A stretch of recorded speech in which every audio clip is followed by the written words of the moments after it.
I'm Leanne Tran, psychologist who's worked with families whose kids don't fit the mould for almost 20 years. I've worked with children for decades, but I know parents are the real change makers when it comes to their kids. Having 3 kids of my own means I know it's not easy. Parent Like a Psychologist is all about simplifying how you support your kids with psychology information filtered through years of experience to take you from overwhelmed to confident.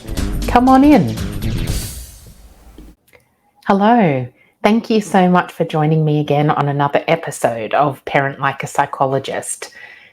Today I'm going to be talking about how to know when you should get your child assessed for ADHD.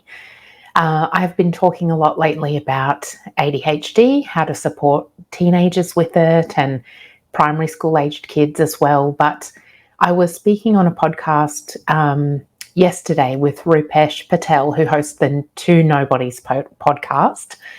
And he asked a great question of, first of all, what is ADHD? But then also, how do parents know when they should get their child assessed? Because lots of times kids have attention problems or hyperactivity, and that's what we often associate with ADHD. So I thought that was a really insightful question. And so I wanted to do a complete episode on that, just covering that topic. I'm going to talk about what ADHD is and how it's diagnosed, but then also some signs, or what I would suggest is a rule of thumb for parents to know when to seek some help or an assessment. So ADHD, the letters, is an acronym that stands for Attention Deficit Hyperactivity Disorder. We move away, I guess, from trying to look at it as a disorder so much as a brain style. I think that can take away a lot of the stigma that's still around about ADHD. But what those letters stand for, I guess, is that it's can be attention difficulties, attention deficit, or hyperactivity. There are 2 types of ADHD, and the first one is the inattentive type. So that primarily talks about kids having difficulties with maintaining attention on things. And so that I'll describe how it might present, because these are the things that you might be looking out for as a parent, or you might hear this and recognize them as signs in your children. So inattention kind of looks like difficulty maintaining attention or on a task for a certain amount of time. So that means at home you might notice that your kids start things but don't follow through, or they forget your instructions and can't complete them. Or maybe, they have difficulty getting started with things because they kind of can't keep their focus long enough to, get going on a task. They could be really forgetful as well. So they forget what they've been told. They forget where their stuff is. They might lose their belongings a lot. So that's what difficulties with paying attention means, or inattention. At school, kids might just seem to be looking out the window a bit and not paying attention. They might have difficulty completing their work, or they might have difficulty with the actual tasks of school, like getting assignments done, handing them in, doing their homework, all of that kind of stuff. That explains the attention or inattentive side. Some kids have, and also I should say, this is a really brief rundown and it doesn't cover everything, because this is meant to be a podcast you can process and digest in the time it takes you to do the school run. So I'm not going to go into everything about it. The hyperactive side of ADHD, or it's hyperactive impulsive, means basically a lot more activity than other kids of the same age. So that's what hyperactivity means. Sometimes it's described as almost like the child can't, it's like they're driven by a motor or something. They can't physically stop and sit still. Impulsivity refers to doing things before thinking it through, basically. So that might present at home as a lot of really doing silly things. And when you ask, why did you do that? They have no idea. Sometimes it can be, saying mean things or doing mean stuff to siblings and kids, kind of poking them, potentially being annoying. That's actually I'm saying that because that's a common word that parents use to describe their children when they're coming to seek an assessment. They're not quite sure how to describe it, but it's almost like at home they just really annoy their siblings a lot. Maybe do stuff that annoys their parents too. So it might be making loud noises, yelling, doing poking, like literally poking their siblings or whatever it is.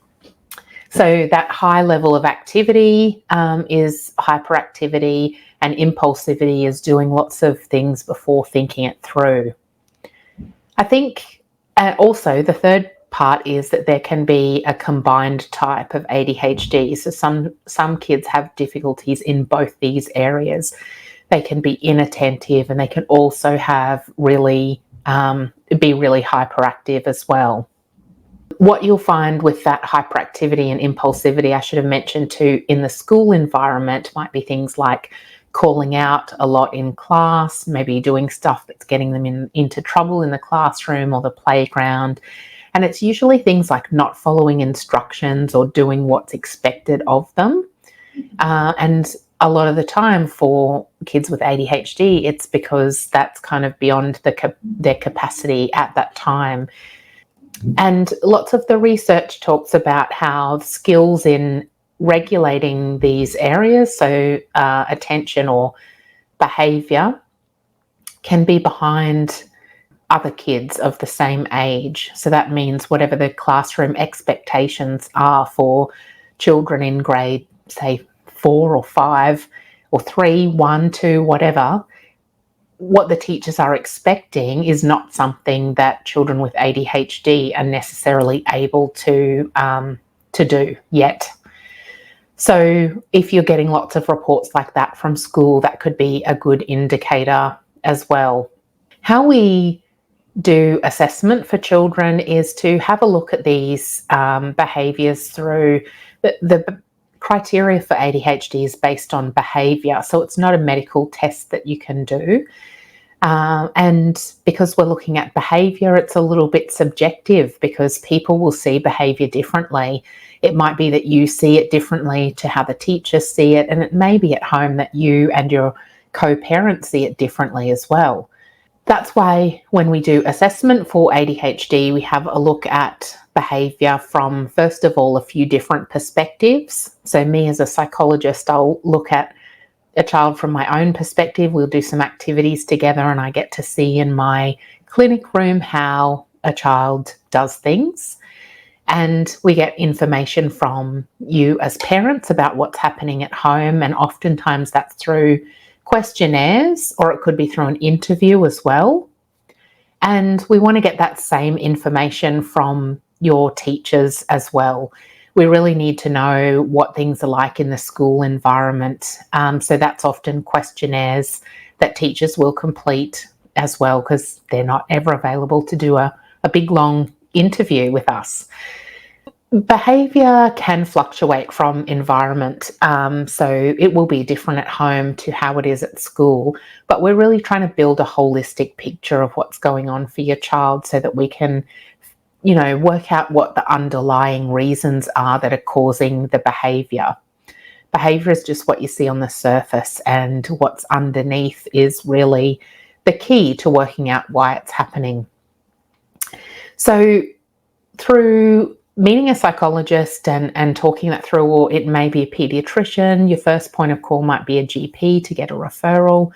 We're really talking about all of the things that are challenging for you at home, what's hard for your child to do at home and at school, and then looking at whether that is in line with what we'd expect for kids that age or not. And if it's not, that's the time at which ADHD would be considered as a possible diagnosis.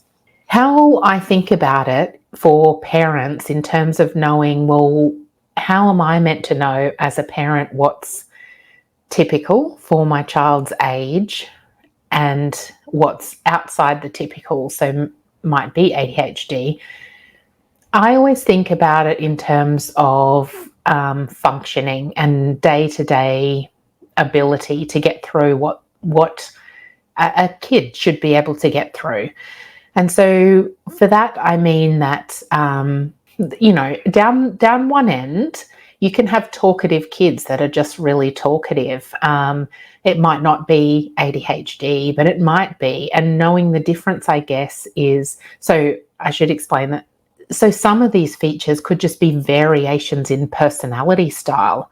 We do have quiet kids and we have bubbly kids. So what's typical for an age group will vary quite a lot as well. You'll have kids who are confident to call out in class, and you'll have ones that keep quiet. So knowing what is exactly the right expectation can be really tricky. I think I always try and frame things in a positive way. So your kids are trying to do what, their best day to day. But I think when I recommend that this is the key kind of point of when parents should consider having their child assessed to see if they fit this category. And that's when they're having difficulty getting through the day-to-day things, and it's impacting how they are functioning in terms of getting things done and how they're feeling. So that means it might be if they're having difficulty at school in being in the classroom and learning, that's definitely a time to seek some help, because learning just builds and builds and builds. So if you're having difficulty, that's an area to get on top of pretty quickly, in my opinion. The other thing too is if at home your child doesn't seem to be able to be doing what they need to do to look after themselves and be independent. So if that's having difficulty following your instructions and doing those self-care things and organising their stuff for school, if it's impacting and constantly causing these challenges and arguments, then that's the time to seek some advice as well. And then the other part is how they feel. So I think if your child's doing that and kind of getting through the day okay, despite all these kind of mishaps and personality quirks, maybe that's okay. But if they're starting to feel like, oh, why can't I do what other people do? Like, why am I so different? Or kids will often say, why am I so dumb because I can't do it like they can do it? That's another really key piece of information. And that's a time when I would seek some help and assistance as well. Because mood and how kids see themselves can build on itself as well. So if your child starts to see themselves in a negative light, that kind of builds and builds and becomes more complicated.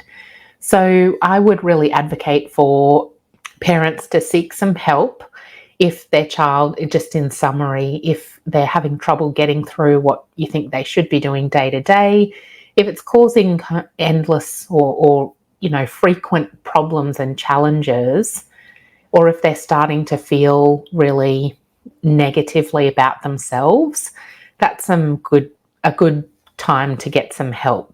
The time for you as parents to get some help is if any time you feel like you're out of your depth, it's possible to, so when you see a child psychologist, it's really quite positive. We're often really positive and affirming and recognize that kids have lots of strengths, but acknowledge that sometimes there are challenges, but we can help with that, and parents can help with that. It's just about understanding it first. So it's not an experience to feel scared about or worried, and so that's an option. But also you as parents can get help at any time as well. So if you're unsure after listening to this podcast, you can read some more information. There's lots of good resources on the internet. I guess you've heard a bit today about ADHD, and there'll be information on my blog as well about the kinds of things to look out for, but also the kinds of things you can do that will help your kids. Yeah, there's really no downside to checking in. Even if you go and see a psychologist and they say, look, yeah, I hear your concerns, but I think actually it's probably pretty typical, then you haven't lost anything. You don't have to be right or know the answer before you see someone. You can just go and check in. And yeah, I've done that before and they've said, actually, everything's going fine. And I'm like, oh, okay, I'll just relax then. So it can be a positive experience either way. If you would like more information, do check out my blog and the website.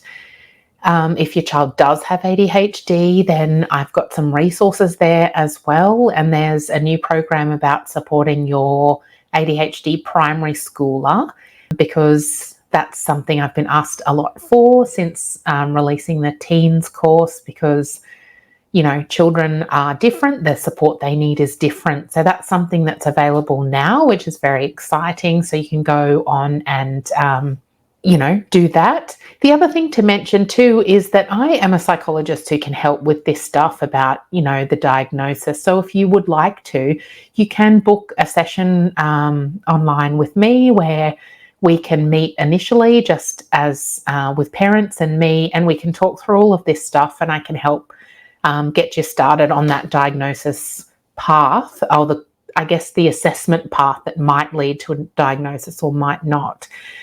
Yeah, so if you'd like to do that, just jump online and you can book in a session as well. And hopefully this has given you a little bit of information about what to do or the things to look out for if you're not sure whether your child has ADHD or not. And please get in touch if you've got any questions, and I'm really happy to help. Thanks so much for joining me, and hope you've arrived at school just in time. I'll see you next time. Thanks for listening to this episode of Parent Like a Psychologist. If you found it helpful, please share on Instagram so other parents can benefit too, and tag me at Leanne Psychology so that I can say a big thank you. Head over to leannetran.com.au to join the village for bite-sized psychology tips straight to your inbox. I really hope this podcast has brought a new perspective and you a step closer towards a calm parent and a thriving child. Have a delightful day.